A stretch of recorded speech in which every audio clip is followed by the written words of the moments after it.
Hoi kaidaroge?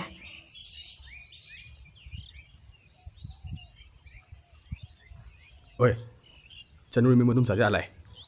Ai thong lo. Hoi.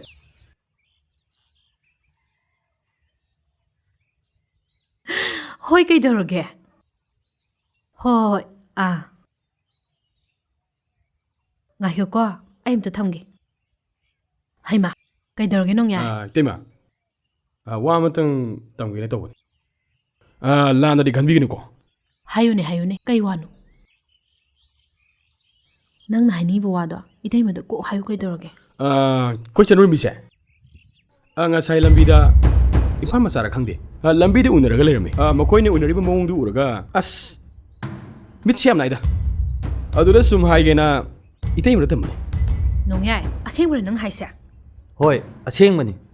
Imitsina uramni. As haidana kandi dai tema. Lam thapnaga laikhraga lairiba lamsingse itai magi amta phangaroida. Aduna anakpa akhoi khunda oina laibana phagani khallida natrani yamba. Hoi, chumine. Ado itima si tawse habada. Khoi di dum ya sai. Nong yai itai ma tawge. Madugi lamket lam haibida. Lakishan. Ado lamsingse aigi ngaktane. Aduna magi mamangdadi masikuma wase nang palakano. Chanurembi se magi leiriba lan thumsingse namdana sign tawrga lokthokadamna.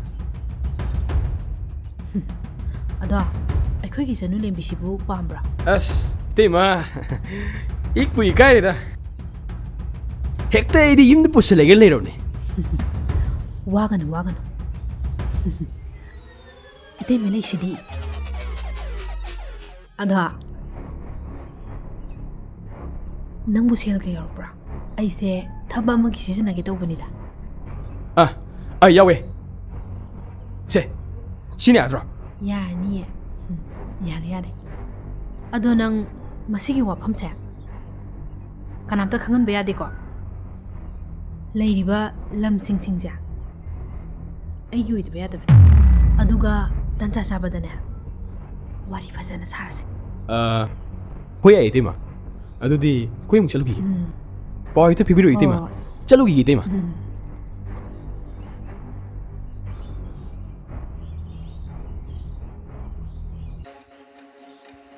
Khangni dana mangasidi.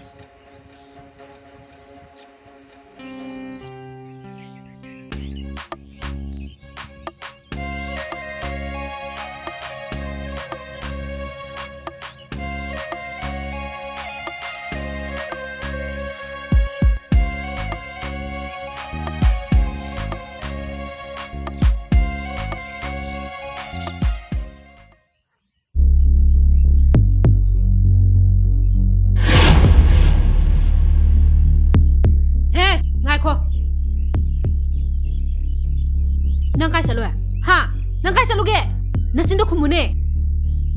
Aina haise nasinda khumu haibane. Nang laikai sida aigi maise yolabani ne. Thamam amtal hendreba.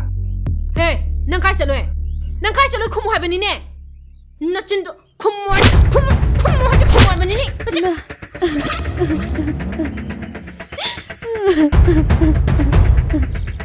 이놈자, 아이 개더러게. Nama napanu hundokpirame. Aduga chawna baso aini yokpire. Aduga haujingna aibusu amu ikaiba nanghanba. He, nang da sijagro. Nang paru hashini nang da sijagro. Paroi, nang da sijagro. Masuk singa paroi.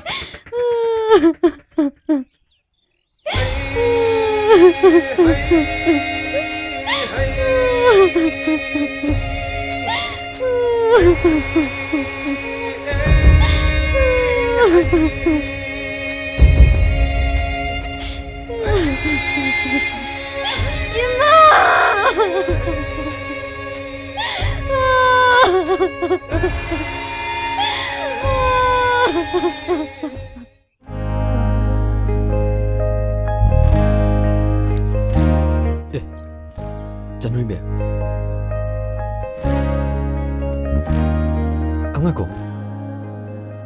Ngako hai bani. Chanurembi, ngako hai ba.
Hoi, kanano nang kuiti three nang mafam sida kedabla ino.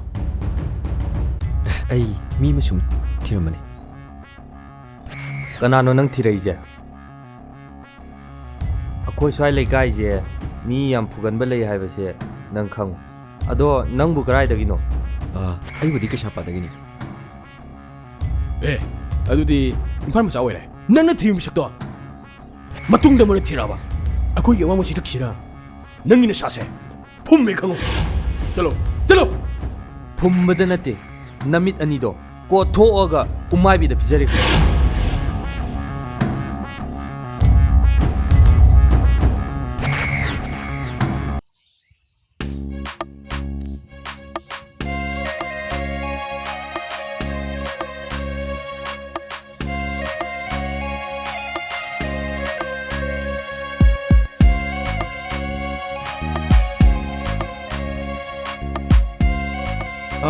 Yom shibo milay bro. Milay bro. Dathoi ba. Laira. Dathoi ba. Aku yum diga mai khangi ba. Lambida idomcha amad hangbane. Ado idomcha duna asid changwen talakpane. O, jangola dathoi ba. Ai phida puthorake. Hoi.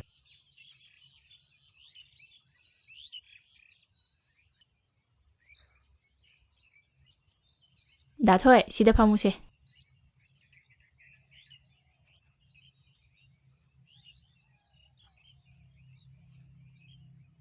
Ado Dathoi ba kai lerage ai nakta lakpo ba. Ai wa mata haigina lakpe. Ado Chanurembi du kaigino mana wa sungang driduna. Kai am thibane. Adu gane mabuk sam jamban. Ai ga pisai pu ingai dikit dinarak pai tane. Oh.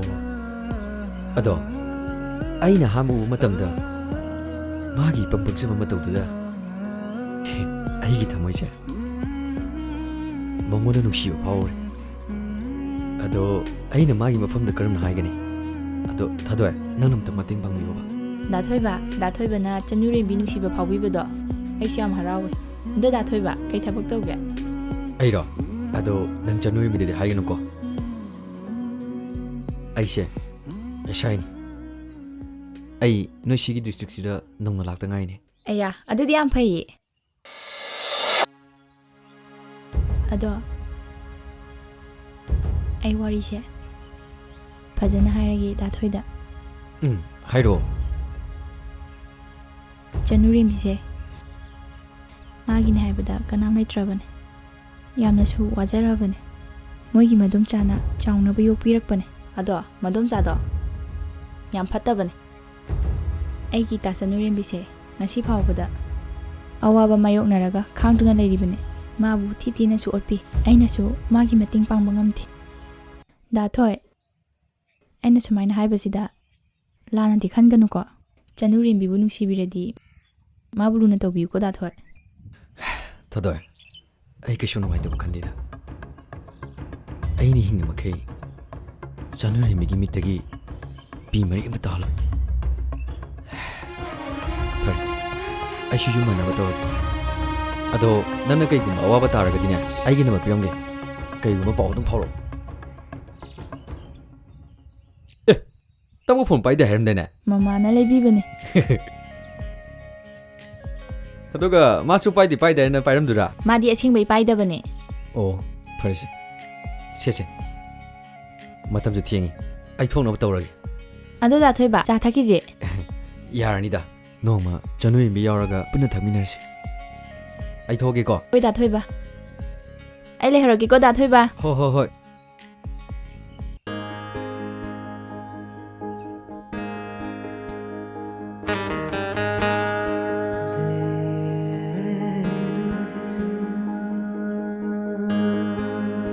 gobi siam phajare he da gobi siam phajare he ado ai pau nungai bam tambige Kay pau no haije hairo adura Dathoi gi wari ni da aina tamaga nang amu harau gi ni yam nungai ba wari ni ado hairo haibaita Dathoi do udabasu kuiringo laksu lakidre nahanuma aina dukan gi halakpadane leplaga leiramine mi as aidi ikaibana aidi dum chenjalengo tawni nangdi wahem pho haram dra haija hairamdre ado Dathoi se nangi oina di mati yam charengo nang se yam nungai na thamigi do malingo is aidi ma se amuk sukki adugane mai sakse uragane wahay ama phawbe hek haiba ngamdaba o nupi kara tho o adamai sum le di ne mi gi ojigini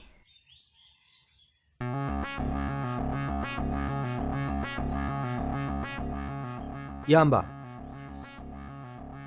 Chanurembi se ngasi gi numita asengbam di hai pharamni ngasi di fazara hairda bani ai ne am haina drise thadoi sinemi asinang kok sila kedroge ngamjaro jam sathi machin na marong kalliba machin ni kai naga ine me nau dau na beba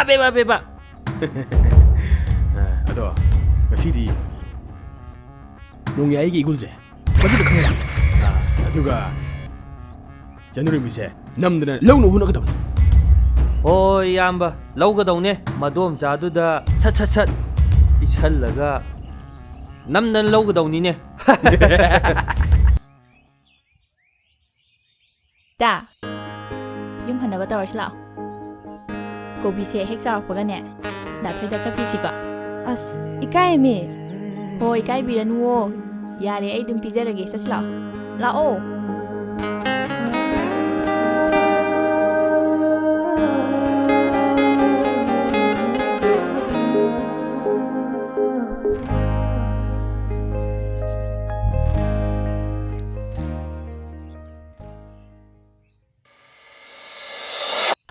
asigi saktiba nungyage boboga se leire ni tawrise as ita moiga manarunu ko lao sasla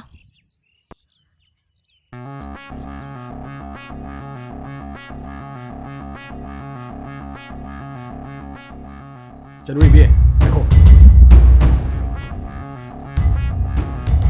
ngasade nang lakpo ngai si kai leirage Hey, Jinganbi. Nangonda natine. Hangise. He kaujing man ba? Kailan may pami siya? ꯑꯩꯕꯨ ꯀꯧꯖꯤꯡ ꯃꯥꯟꯕ ꯀꯥꯟꯗ Dathoi, yam pingano. Chanurembi, nang sena nushiro jam kuiro. Ado nangi ingtap saban na toksida. Aina hena nushise. Koi da nungai layers dana. Danong yay. Mana wangang bangam dena ustabada torakano. Magi damak ay layri. Ha. Nang kito ba? Nang kito kam dina ha. Boy, mana tini hain he. Oi. Nung yay ay siya. Kanano kang jaman. Mapam masida ay namabu par bugim batamda. Nang kito ba? Ha, nang kito kam ba? Nang kito kam dino ha. Nang kito kam dino.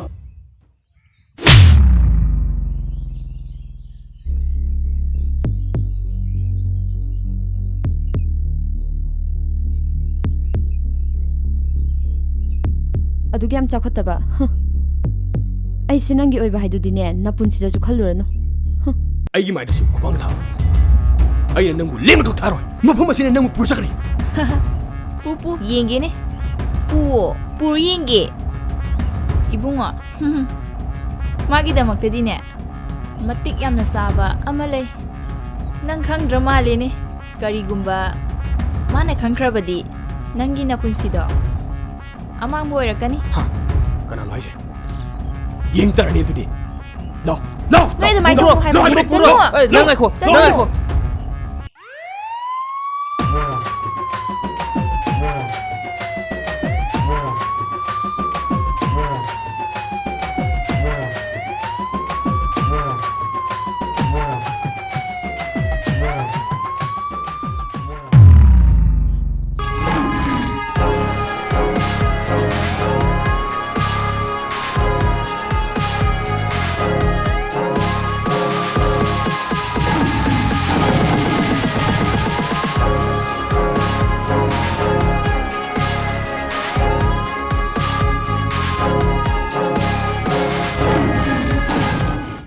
타도 타도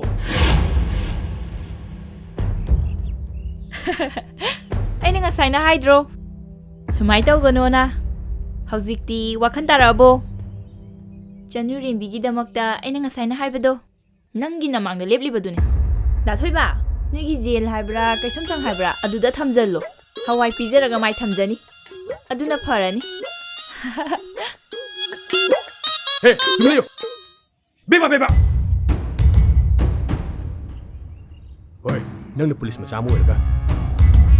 Kira sa kada mo ay dinete. Aduna. Ay lam si talo. Hay ba siya? Yan na siya. ꯑꯩ ꯁꯤ ꯋꯥꯁꯤ ꯈꯔ ꯀꯟꯅ ꯉꯥꯡꯒꯗꯕ ꯃꯔꯝꯗꯤ ꯑꯩꯒꯤ ꯅꯥꯛꯇ ꯑꯩꯒꯤ ꯅꯨꯡꯁꯤꯕꯤꯁꯤ ꯂꯩꯕꯅꯤꯅ ꯑꯗꯨꯅ ꯃꯍꯥꯛ ꯀꯤꯈꯤꯅꯤꯕ ꯑꯗꯨꯅ ꯇꯥꯈꯠꯂꯒꯅꯨꯀꯣ ꯍꯣꯏ ꯑꯩꯅ ꯅꯪꯕꯨ ꯃꯐꯝꯁꯤꯗ ꯅꯪꯕꯨ ꯂꯣꯏꯁꯤꯟꯕ ꯉꯝꯃꯤ ꯑꯗꯨꯅ ꯐꯖꯅ ꯍꯥꯏꯔꯤꯁꯤꯗ ꯆꯠꯈꯤꯕꯅ ꯂꯦꯝꯅꯤ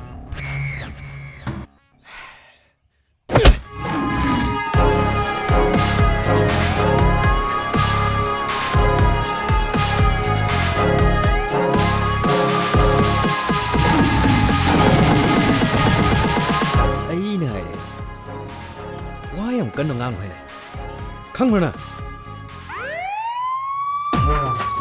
Mr. Baboy la slow Sa nang nan hai khidu kei ba sa ai ki sum hai de sa noi sigi singtak sida ai gi mine ko thoga umai bi de pijen hai gi daina sa ma hai wa bani sa ai yau de ba sa oh nang yaude ba aya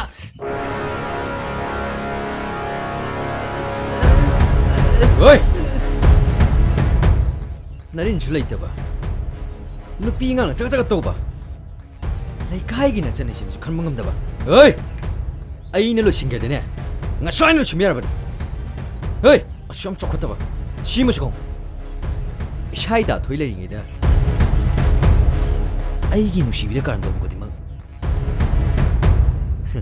ꯑꯩꯅ ꯅꯣꯏꯒꯤ ꯆꯤꯡꯁꯤꯗ ꯄꯨꯁꯤꯜꯂꯒ ꯁꯥ ꯃꯌꯥꯝꯗꯨꯅ ꯃꯆꯤꯠ ꯃꯆꯤꯠ ꯐꯥꯍꯜꯂꯒꯅꯦ ꯅꯣꯏꯕꯨ ꯍꯥꯠꯇꯣꯛꯄ ꯉꯝꯕ ꯗꯥꯊꯣꯏꯅꯤ ꯈꯪ ꯍꯣꯏ ꯅꯁꯠꯇꯣꯏ ꯅꯤꯆꯒꯖꯣ